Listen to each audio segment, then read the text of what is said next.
I despise Facebook. I really despise all social media. I hate spending time on it. It's like a net negative in my life. This was my first impression of Tim Stoddart, and I was hooked. If you're feeling frustrated and discouraged by the lack of engagement by relying solely on social media posts, you're not alone. But you, like me, might be taking the wrong approach. Tim says long-form content is king, and he should know. He's the CEO of Copyblogger, and he writes prolifically. If you've been struggling to make an impact through short-form content, this interview is a must-listen. Here are some of the things to look for. Some would make you believe that people don't have the attention spans for long-form content due to lack of interest. Tim disagrees. Why would you want to go after people who aren't interested in what you're doing in the first place? Tim is also a prolific reader, which is the source of all of his ideas for his own writing.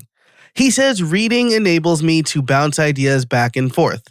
And he even shares the 5 books that created his quote-unquote lexicon of thinking. Finally, he talks about building in public. He doesn't like the term building in public and much prefers to say that he's documenting his journey. Because there's no debating your own experience. And if you share your experience, you give people insight into how you work and you build your personal brand, which Tim says is incredibly important.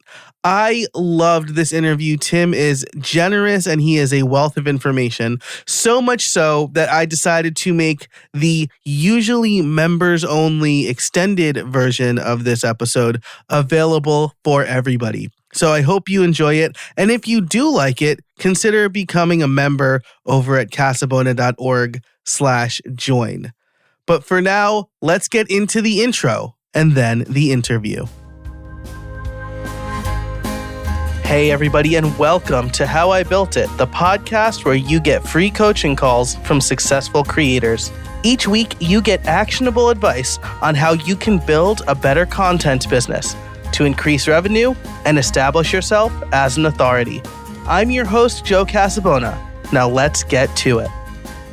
All right, welcome to episode 323. I'm here with Tim Stoddart, the CEO of Copyblogger, and as we speak, the sole owner of Copyblogger. This is not like breaking news because it's happened a few months ago now, but Tim, welcome to the show. First of all, before I start talking too much, thanks for being here. Thank you. Yeah, I really enjoyed getting to spend some time with you in Boise the other weekend, so I'm thrilled that we can sit down and chat. Likewise. I was really excited to see you there. We had connected briefly at CEX, and I'll just say right off the bat, shout out to Chanel Basilio and Kat Mulvihill. I don't usually go to a lot of talks at conferences, right? Because I go to the Word. I'm mostly used to going to WordCamps, right? I'm sure you've been to WordCamps. No? Oh, wow. I guess I just assume Copyblogger is a strictly WordPress thing when it's really not at all. It is. I just don't go to events. Not to be mean or anything, but most talks at WordCamps are not great because it's mostly volunteers and they don't get to spend as much time on their talks as maybe they would like. So I usually just hang out in the hallway. But Kat and Chanel were like, you should really go to Tim's talk. I think it's going to be good for you. And I'm like, okay, cool. So we sat down. Austin Church was with us. 2 minutes into your talk, Austin leans over and goes, this talk feels like it was tailor-made for you. And I'm like, yeah, it really did. Because you just talked about social media and email in a way that feels very countercultural. And so I think you started off with you hate Facebook, right? Or you don't want to be on Facebook anymore? I despise Facebook. I really despise all social media. I hate spending time on it. It's like a net negative in my life. Yeah. I really felt that way for a long time. I actually was not on Twitter at CEX until Justin Moore told me you've got to be on Twitter if you want to coach people. So I went back on Twitter and I engage a little bit there, but it's did you tweet this the other day? Lots of work on muting stuff today. Was that you? That was me. Yes. I'm an active muter in Twitter. I like to keep my feed drama and anxiety free. Yeah, likewise, aggressively mute. And this was I was talking to somebody else and they were like, hey, who should I follow? Right now, my feed is just whiny American politics. And I'm like, let me share my mute filter. Like, let me share the very long page of things I've muted over the years. So like, I don't see any of that stuff anymore. I think that's great. And so one of the things that you talked through is like your kind of flywheel for posting on social media. And the fact that it starts with blog posts. I really like this because I feel like short form has kind of screwed me over the last year. Like I really focused on only short form instead of like really pumping out long form content, which I think I'm better at. So can you tell us a little bit more about your writing process, like how you come up with ideas for blog posts and how that fits into your weekly or daily schedule? I think I'm always going to believe that long form is a much better, what's the word for it? Like pound for pound, you get more bang for your buck, basically, when you invest your time into long form. There's a guy named Ramit Sethi who is pretty famous. A lot of people know him. And years ago, it was probably like 9 years ago at this point, when I was working on my first website, it was called Sober Nation. I was going through a lot of the same stuff where I was building like a huge Facebook following, and the Facebook was getting a ton of traffic, but it wasn't necessarily converting into anything. And maybe it was on Twitter. I can't even remember where I read it. Maybe it was an email or something. The gist of it, I'm not going to get the quote exactly right, but the gist of it was, hey, Ramit, like, why do you spend so much time writing sales pages and writing blog posts if most people don't read the whole thing? And so he says, like, well, you know who does read the whole thing? And he goes, who? He's like, buyers. I was like, huh, like, that makes a lot of sense. Like, why wouldn't I just go directly after the people who are actually interested in the higher level concepts that long form writing in particular, but also podcasts and even videos, like just higher level, more articulated arguments or concepts or ideas? Why wouldn't I just speak directly to them instead of pretending like everybody is too stupid and have too short attention spans to spend 7 to 8, maybe, God forbid, even 10 minutes reading an article, you know? So that's the game that I've played all of these years, and I'm really happy I stuck with it. In terms of like, where do I get my ideas from? I got to tell you, I don't have a good system of like idea creation. I read a lot. I really think that has a big thing to do with it. But when I was a kid, really, like, one of the only rules I can ever remember having in my household was that I had to read a half an hour every day. Even since I was little, I've always gotten up pretty early. And I remember really, really distinctively, like, getting up at dawn in the house I grew up with.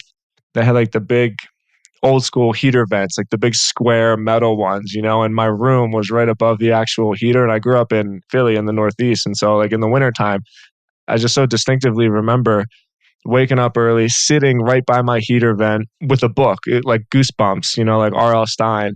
And so it was just like a big part of my life for as long as I can remember. And no one's ever like directly asked me that question before, but I think if I had to answer it, I would say that I read every day, and I have for the vast majority of my life. And so I think that it is reading that enables me to continuously bounce ideas back and forth in my head until eventually I come up with something worth writing about for that week. That's such a great point, right? Because like I think a lot of people spend too much time in echo chambers and only consume content that can like directly benefit them in their job. And we're recording out of time a little bit, but I had another interview today with a guy named Andy who says like one of the things he does is read books that are not in his professional world.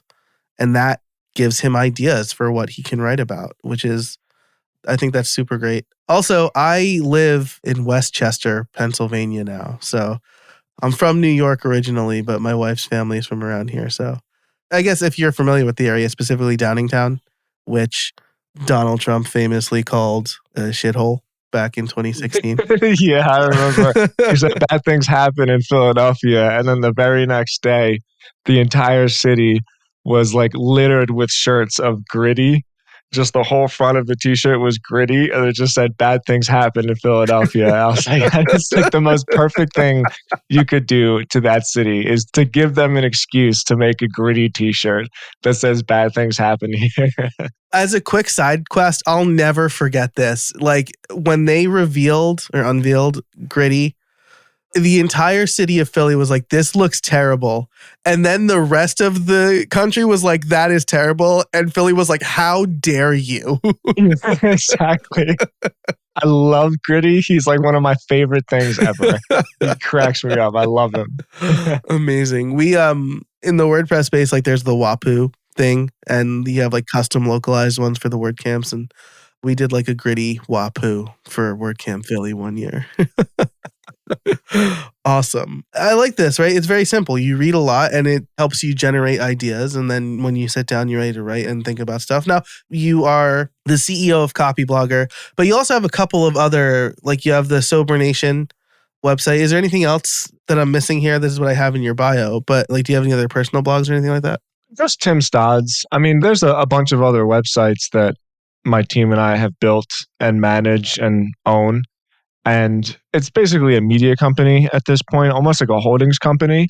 But in terms of the work that I personally do, mostly timstodds.com. And I've just started getting to the point now that I have a month and a half or so under my belt of full management of Copyblogger, just getting to the point where I'm publishing there as well. But they're two, even though the content is similar, the style of writing is very, very different. Whereas Copyblogger is just strictly educational. It's pretty technical. It's for the people who want to learn. Whereas on my personal blog, a lot of what I do really is write about my own adventures in business and marketing, in sales, even just like insecurities or ideas that I'm going with. I don't really like the term build in public because that feels like, if I make a sale, I post a screenshot of the sale and it's like, hey, look how much money I made. You can make this much money too, right? Not that there's anything necessarily wrong with that. It's just not the avenue that I choose to go. I like to think of it more as like I'm documenting my journey. I'm sharing my experience. When people talk about this inside the Copyblogger Academy, when we're looking for content ideas, the thing that I always tell them is like, don't teach, share your experience.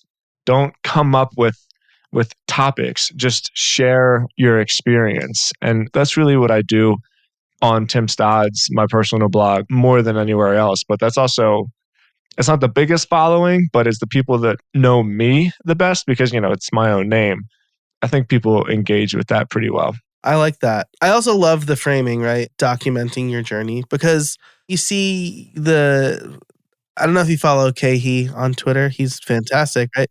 So he said like he just got to 40,000 followers without threadboying, which is like my favorite term in the world now. I'm just going to use it for like the next 3 months whenever I can. But it's like you see these thread boys with an I for those who don't know, right? It's got to be thread boy with an I. And they're like, here's what you need to do. Like, wake up, don't shower, start working in the first 30 minutes. And I'm like, don't shower.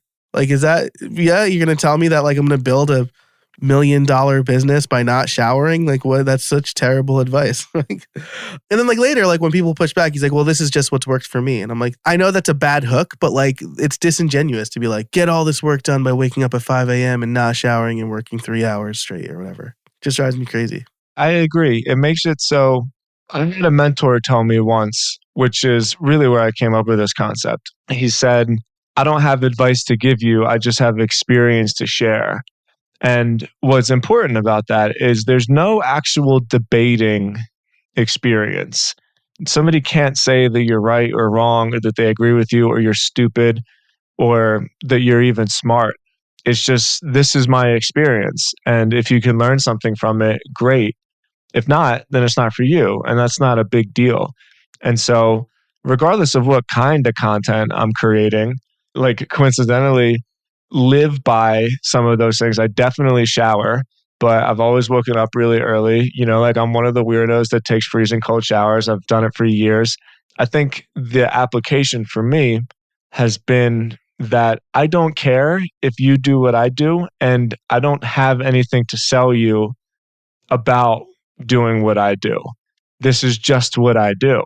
And if you like it, then follow along. And if you don't, that's fine too. Yeah. I don't have anything to sell you. I think this is the part, right? Because like I don't want to like talk smack on anybody, right? But like, and so I'm not going to name names.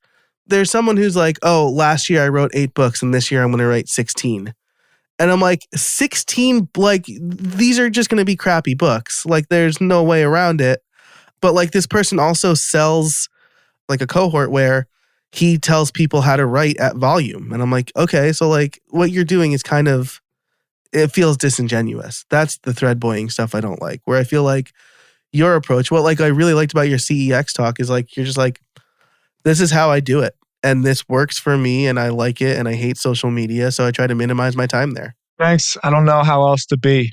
Yeah. I've always been like, just a little bit overly honest. Yeah. That's the Philly in you, right? That's like East Coast, like Northeast. Yeah. We don't have time to not be direct, right? My wife and I lived in Nashville for a couple of years, and it was like one of the things that we noticed, and this is culturally, by the way, I don't think like one way is better than the other, but people exchange like politeness and pleasantries for directness as opposed to the other way around. Not being direct like makes me feel uncomfortable a lot of times. There were a bunch of times, for instance, I remember getting my car fixed on in this mechanic in Nashville. And I just remember thinking like, just tell me what. I don't care if it's bad news. Just tell me what. It took much longer than I usually have those kind of conversations, you know? So I agree. Like, I think directness is a form of respect. And I'm not rude. I'm not rude to anybody. Honestly, I think like being rude to people is kind of a waste of my time. I have better things to do than be mean to you. It's just the way that I like to communicate is always, this is what I've done and this were the results of it. And if that works, great. And if not, totally fine. There's somebody else for you. Yeah, I love that. It reminds me of have you seen Colin Quinn's stand up, A New York Story? Oh my gosh. I like my parents grew up in Manhattan and we're Italian and he kind of goes through the whole history of New York. But one of the things he says is like people think New Yorkers are rude. We're just trying not to waste your time, right? So when I walk in and I'm like, give me 2 slices, I'm really trying to move the line along so that I'm not wasting anybody's time. But feel like, why are you being so rude? I'm like, yeah, exactly, right? I would, if you like stand-up comedy, I strongly recommend it. It's really good. Now, despite hating social media, I think we all probably feel like there needs to be some presence on there. And so you have, to borrow, I think, probably the most said term at Craft and Commerce this past year, you have your own kind of flywheel for how you create those posts. So I have the text in front of me, but this is not a test. So what do you do with your blog post to turn it into social media? Just chop it up.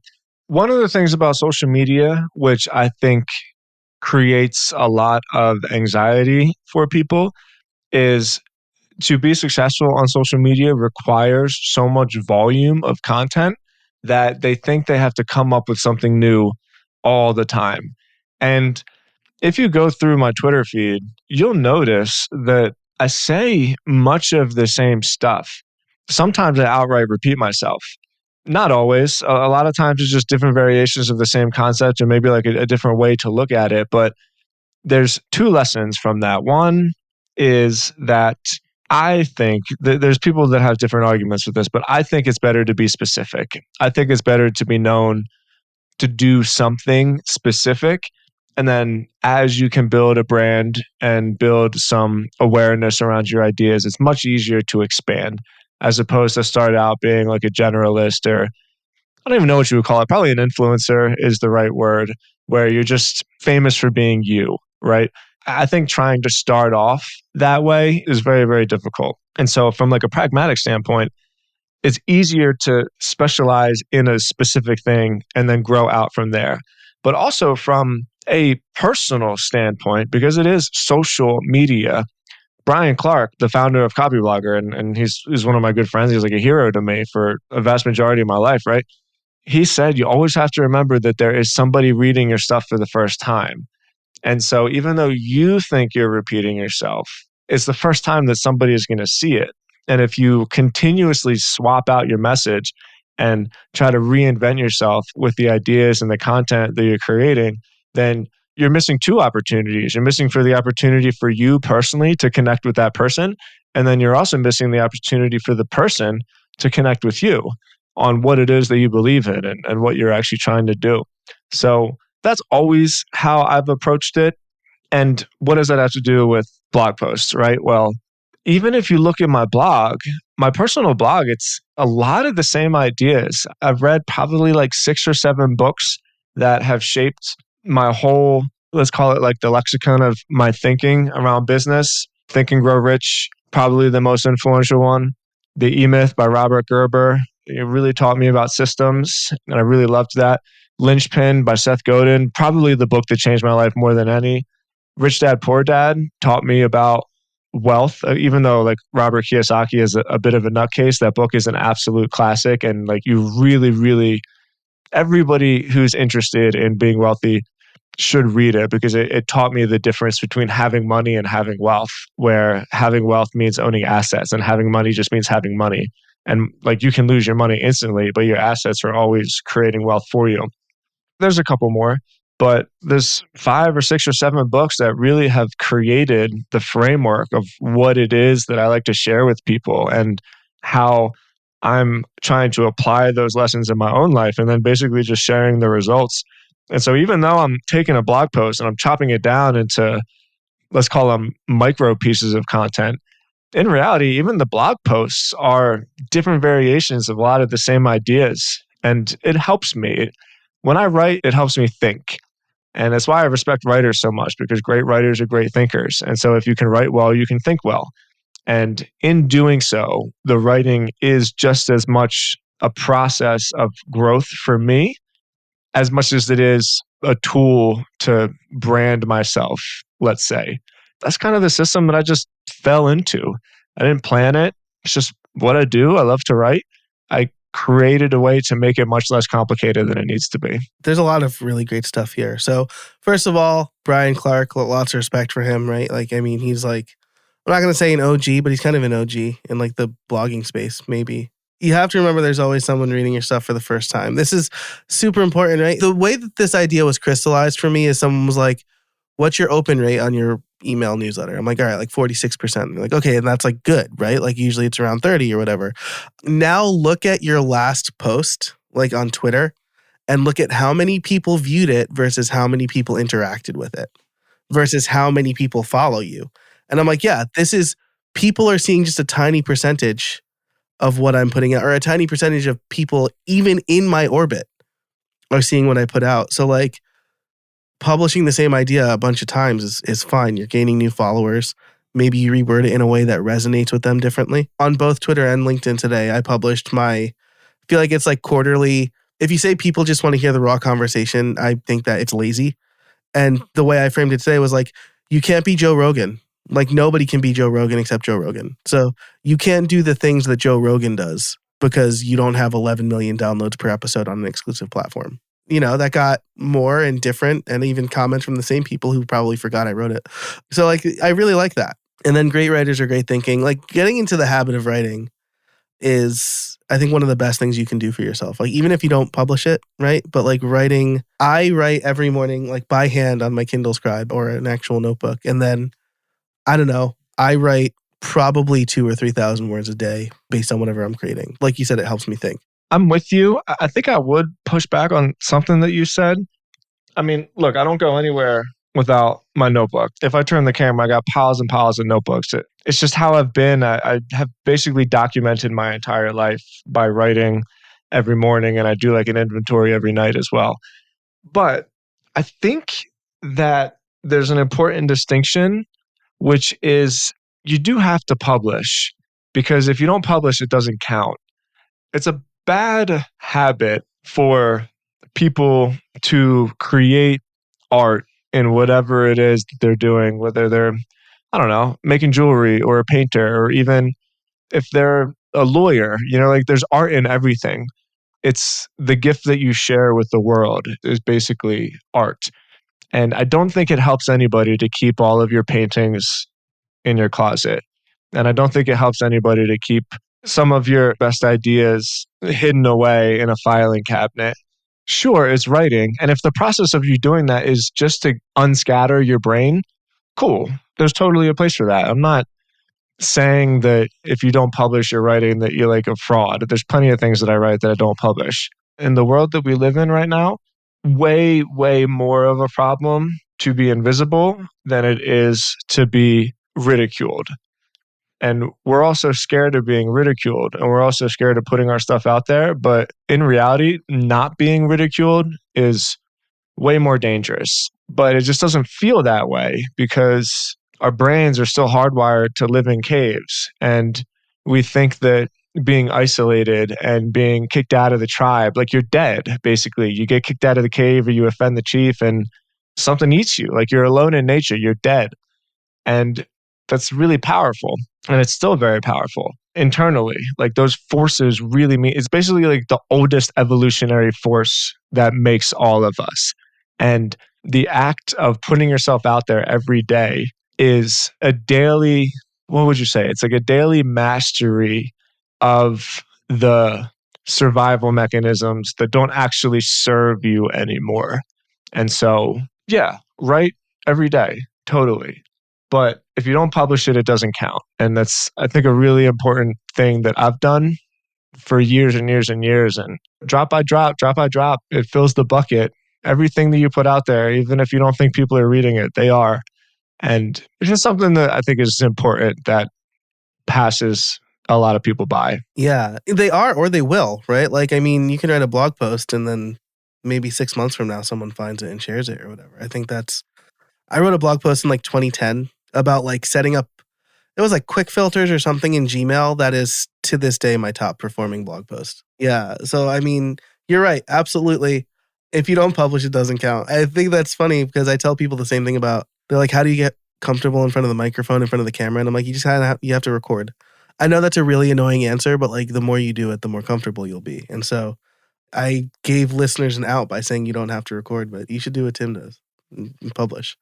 Also, I want to touch on this because, again, this is the second time, a little behind the scenes stuff. People are going to be hearing this for like 4 weeks now because I recorded the next month of podcast interviews today. In another interview that's coming out in a few weeks, we also touched on this fear of being ridiculed, right? The way he put it was like, you want to have provocative opinions that stand out. They're going to help you stand out.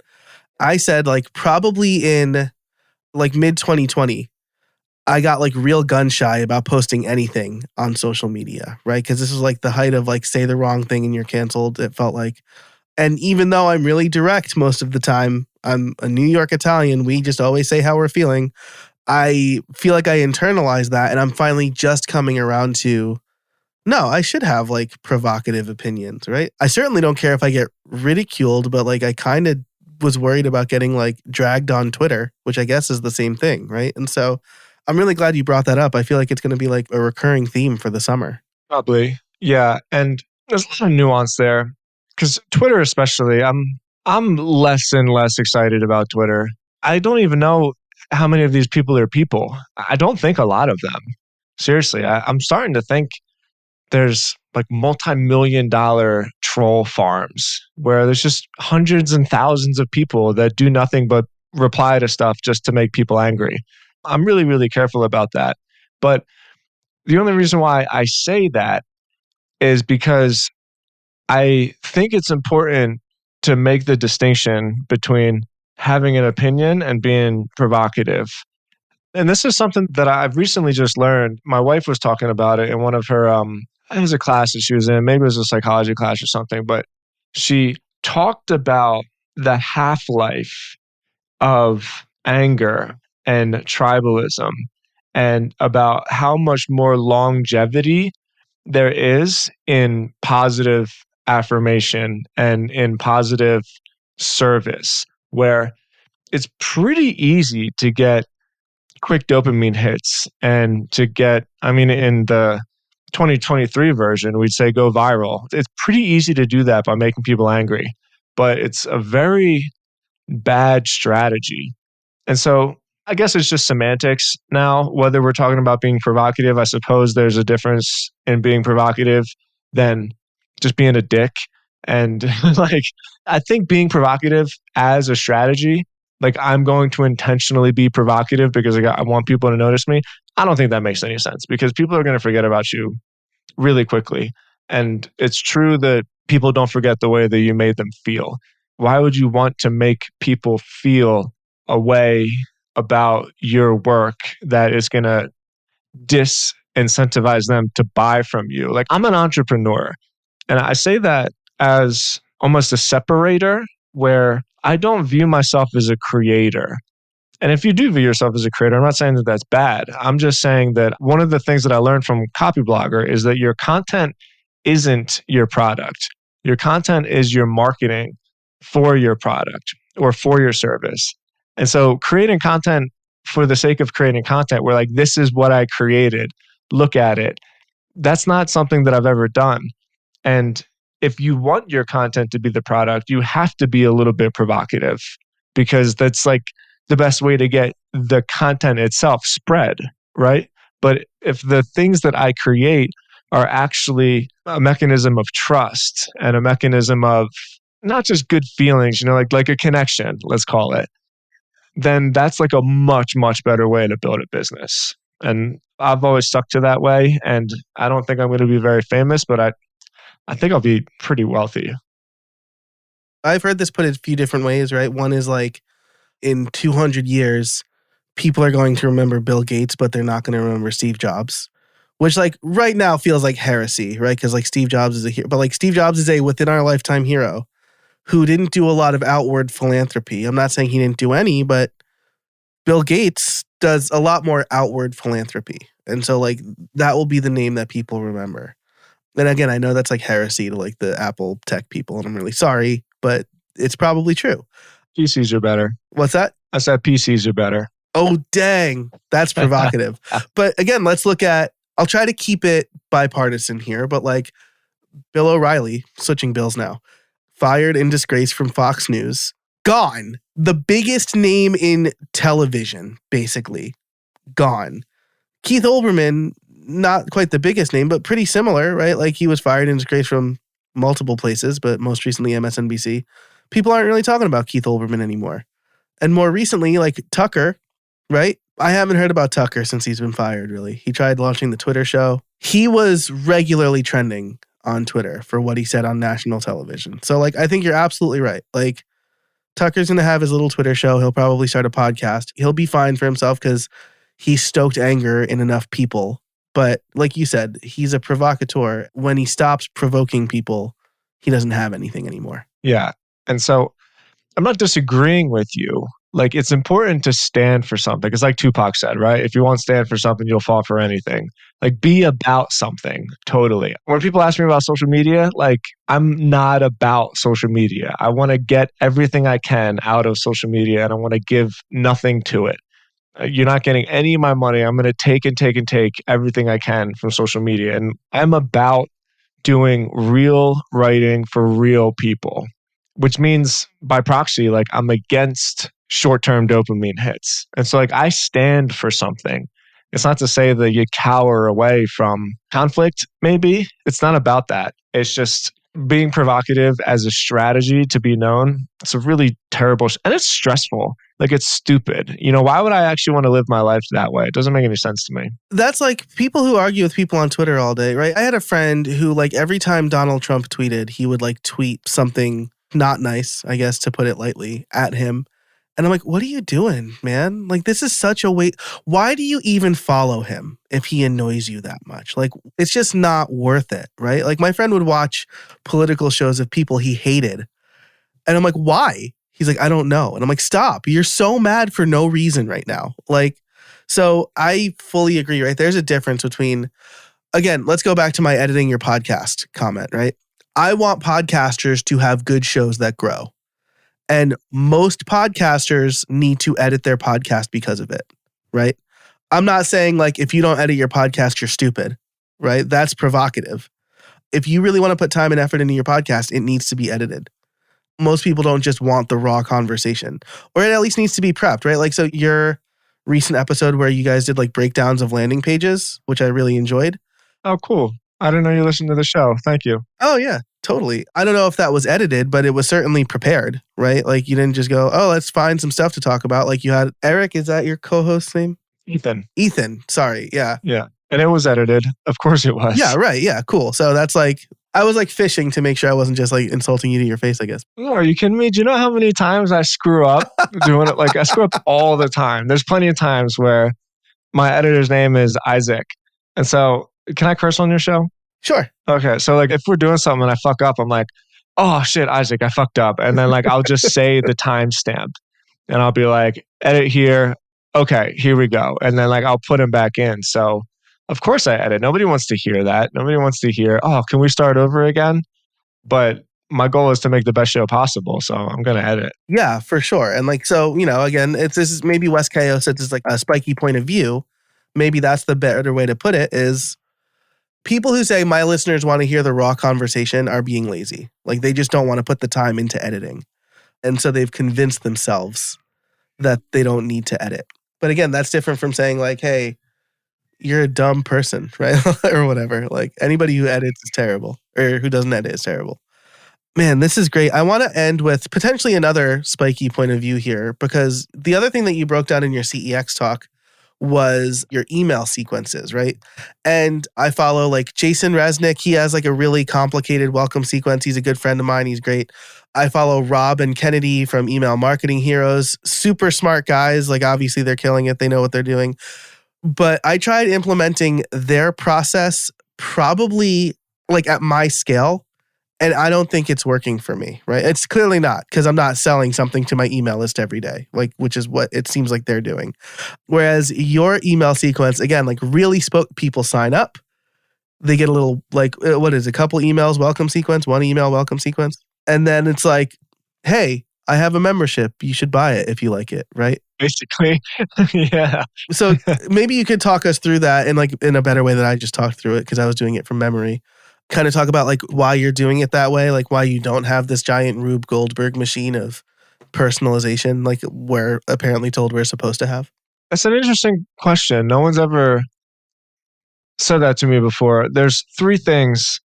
Well, like most people, and I'm not saying this is bad by any means. I'm always happy to have this conversation, but my journey is a little bit unique in like my past and stuff. And so I think people gravitate a little bit more towards that as opposed to some of the technical stuff that I've learned along the way. But I think the technical stuff is really fun. And I'll tell you why I think it's really fun.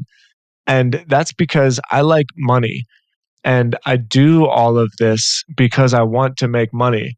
And I don't do all of this because I want to make stuff. Like making stuff for me, I would make stuff anyway as a hobby, but that's a hobby. So for instance, I'm like pretty into Muay Thai. I've done martial arts for years and years and years, and I really love it.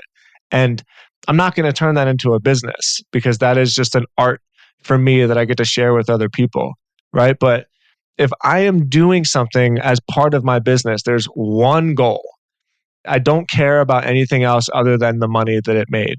And I have found that people who are overcomplicating it are almost getting in the way of their money. And I've done that, but I don't want to do it. It didn't work for me. And so here's what I have to say. One, I'm a good salesperson, and I became a good salesperson by being a good copywriter.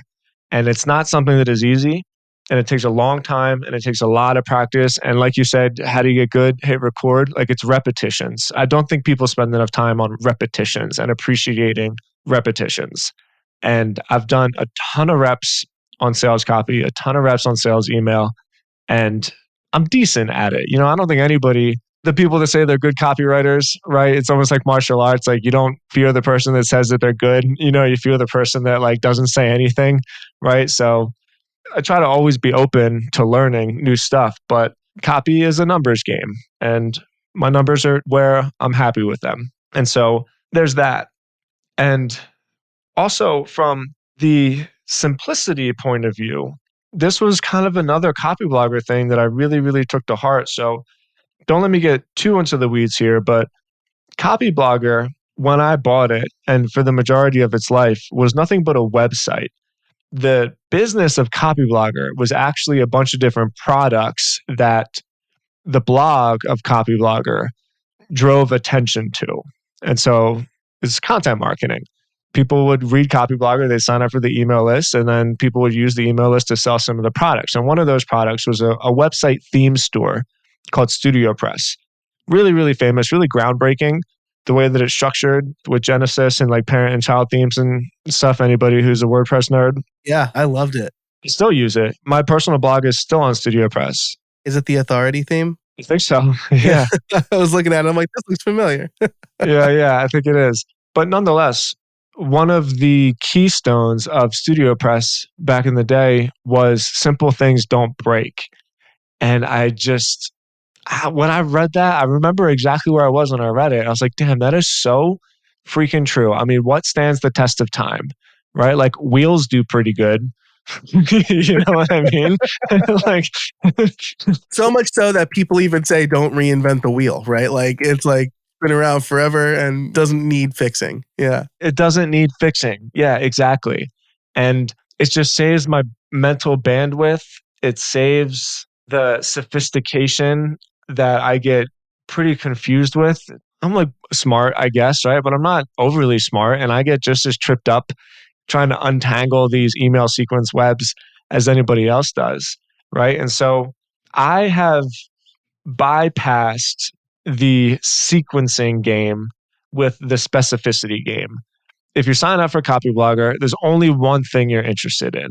And if you don't like that one thing, then there's really no difference in me creating a bunch of sequences and sub niches because why would I do that? You didn't like the one thing that you were here for in the first place, so it's not for you.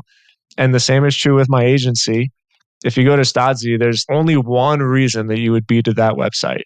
And if my 5-day sales sequence didn't convince you to book a sales call with me, then you were never going to book a sales call in the first place. I guess in a way, it's kind of 6 to 1, half dozen of the other, or whatever the expression is, right? Because like hour for hour, it probably takes me just as much time in that I've created more brands than I think I needed to if I were like better at sequencing and being sophisticated and having multiple audiences under one brand, right? But me and my compartmentalized brain, I like things when everything fits in its own little drawer, when I can just label things and be like, okay, this goes there. And so I've created a lot of websites. And each one of those websites is a very, very specific audience. And each one of those audiences only gets a specific offer. And if they don't like that offer, then they were never going to buy it because the only reason why they would be on the website in the first place is to check out the offer at least. I'm not even saying I'm right. It's just what's worked for me. And I'm not changing it. I'm sticking with it. And I think it's really smart, right? Because again, like we hear niche down, niche down. Make sure you really know who you're talking to, right? And again, going back to my crazy sequence, I think it was 5 or 6 different paths. Once they went through my welcome sequence, it's like, have you launched your podcast? Have you pod faded? Do you want to improve your process? Do you want to make money? Are you not interested in podcasting at all? And then I'm like, these are all different audiences, right? I want to help brands launch their podcasts, but they're probably not joining my mailing list. I want to help podcasters improve their workflow. So like I got rid of it all. And I'm like, you're here because you're spending too much time on your podcast. I think if that's not true, here's a big old unsubscribe button. I think that's just so, it gives you clarity, right, on who you want to talk to. And now I'll just say straight up, right? Usually I do a pro version of this show for members. I'm really enjoying this conversation. So I'm going to make this entire episode free for all listeners. The benefit of signing up for the pro show is getting it ad free. So if you don't want to hear like the ads in the middle that you've probably already heard at this point, you can sign up at casabona.org/join. But something that you mentioned at CEX, somebody asked you like, why do you have 2 different ConvertKit accounts when you could tag people differently based on the sign up form? You said like, well, one is your personal brand, one is not. I thought that was a really smart answer, right? So like, I mean, the idea was one of those brands you might be able to sell, right? And you don't want to tie to your personal account. I've spent a lot of time thinking about what it means to have a personal brand. There's one side of me that wants to roll my eyes at it because it's just so gimmicky. But there's the other side of me that's like, no, we have to take this seriously because the more and more work long tails, then the more of an individual business every person is. And that's not necessarily a marketing gimmick. That's like a reality of the world economy these days, right? And so like you have to actually take that seriously. You have to understand that who you are means something. And a great quote that I heard that I always stuck with is It's not about what you know, and it's not even about who you know. It's about who knows you. And that is your personal brand. Like, who knows you? And if they know you, do they know of you? And if they know of you, do they have a way to interact with you digitally, whatever that means? In my case, usually a newsletter. And so that sounds great. The problem is people are really complicated. And like when someone say like, what's your personal brand about? I'd be like, well, I don't know. I write about martial arts. I write about trying to figure out how to be a dad. I write about traveling, and we live in Denver now, and the mountains are very new to me. I've skateboarded my entire life. I have this badass electric skateboard in my office. I write about that sometimes. I write about obviously business and work and money, but like trying to answer what is your personal brand is like trying to say, who are you? I don't fucking know. I'm Tim. Like, what do you want me to say? I'm Tim, right? Your personal brand from a technical standpoint. Ethan and I just did a show on this actually, where we really, really thought about it. It's like an opportunity machine for you. It's a digital networking tool. It's a way the more people who know you, the more opportunities come to you. And I've really transitioned my thinking to that way. Whereas Copyblogger isn't that. Copyblogger is a standalone brand within itself that isn't connected to anybody emotionally. Sure, people might know me, but it's kind of just the same version of that question where people say like, oh, who's Tim? Oh, Tim owns Copyblogger, right? Tim isn't Copyblogger. Tim owns Copyblogger. And I think it's better that way because, like I said, it just helps me compartmentalize things where if I'm doing something, I know exactly like what I'm doing it for and who I'm doing it for. But it makes it a lot easier to separate the two mentally, emotionally, and financially. If Copyblogger isn't part of my life one day, it's not because I gave up a piece of myself. It's because I gave up a brand. And I think it's a much better business decision that way, just as much as it is a better personal decision, because that shit gets weird. It really does. It gets weird. People blend the two. And I've seen people lose sight of the separation between who they are and how they make their money. And that's not a good place to be. I don't want to go there. Yeah, that's tough. And then like from the other end, right? It's like I remember, so like Pat Flynn has spent the last few years kind of untangling himself from SPI, right? Like Pat was SPI for a long time. And then like when I signed up for the community for a while, like I noticed that like Pat was never there. And that made me not want to renew. Like I kind of signed up to, get some time with Pat.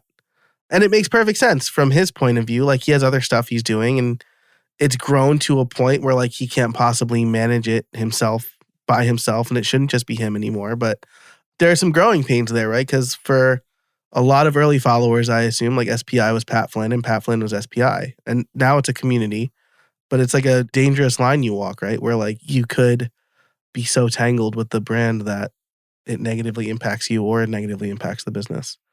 And then, I mean, from a practical standpoint, right? Like I think about this all the time. Like if someone said, would you sell this podcast? Like if the right offer came. And I'm like, well, I can't say no or yes to some theoretical number, right? Like I'd have to see the number and see how it makes me feel. But like from a due diligence standpoint, it would be an absolute nightmare. Like all of my books are mixed, right? Like income from the podcast is just Joe's income. Anybody who signed up for the mailing list just signed up for my mailing list and not like how I built its mailing list or whatever. So like, I mean, doing it that way just makes the due diligence part a lot easier as well. Agreed. Totally. The thing about that is you don't realize that it's going to be a problem until one day it's a problem. Most people don't go into starting a business going like, I'm probably going to sell this, right? Unless they're like seeking venture capital, right? Because then it's like you either go public or you sell. But like if some guy's just starting a business, he's probably not like, oh, maybe I'll sell this one day. Until the problem comes and you're like, oh, I really wish I did this before. So look, it's not like some huge insight I've had. I experienced it and I learned my lesson and I'll never make that mistake again.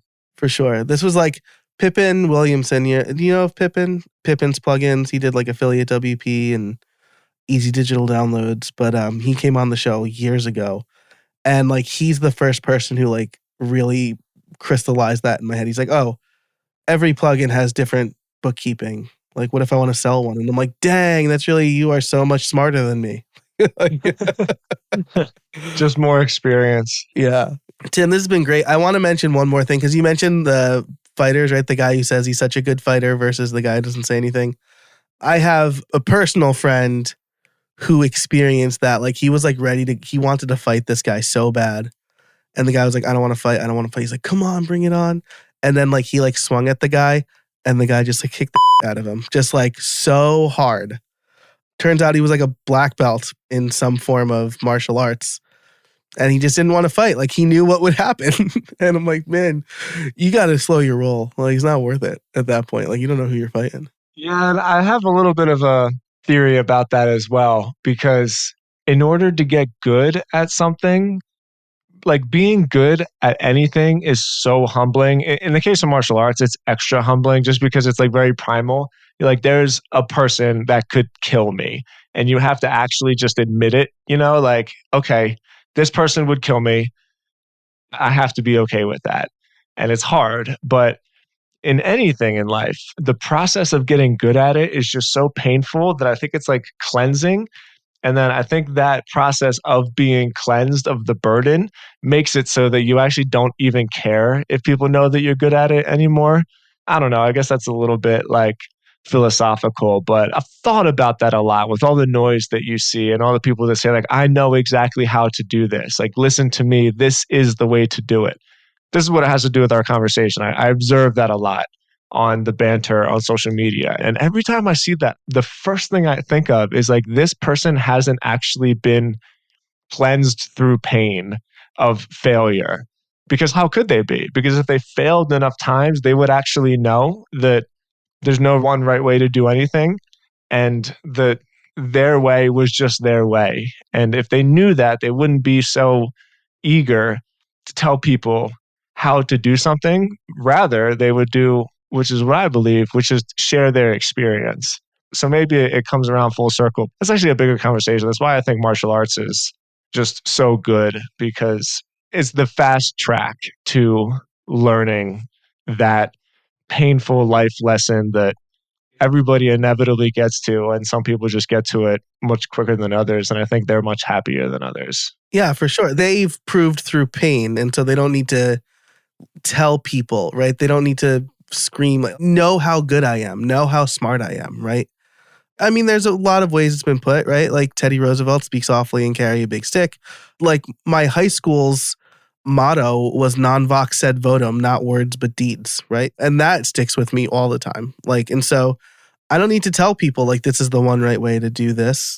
I'll tell you what I've done, and if you think I can help you, I can help you. And I think that's a much better way to live your life, because then you don't have this chip on your shoulder. You need to always prove yourself. Yeah, and you're not insecure. Well, it's not that you're not insecure, right? It's just everybody has insecurities. It's just the contentedness that comes from learning lessons the real way makes it so that you don't actually care if anybody thinks that you're right or not. And it's just like this strange life paradox. It's kind of one of those things where you're a dad now and you turn into a dad. You're like, man, my dad was right about so much. And and like, I can just picture trying to tell my son about the stupid things he's going to do. And I'm like, I don't know how to explain this to you. And I know you're not going to listen to me because you're just like dumb and you haven't gotten the shit kicked out of you yet. And I love you anyway. But man, I am going to laugh so hard in the same way that my dad is laughing now. When you come to me 20 years from now, I'd be like, oh, Dad, you were right about so much. There's like this really cruel joke that the universe plays where they just don't make it possible to listen to your dad, right? And it's kind of life's way of doing that. It's like, well, you're not going to listen to me, even though I'm trying to teach you these lessons everywhere. So you know what? Just figure it out by yourself and go through all this pain. And then after the fact, you'll be like, oh, I was right all along.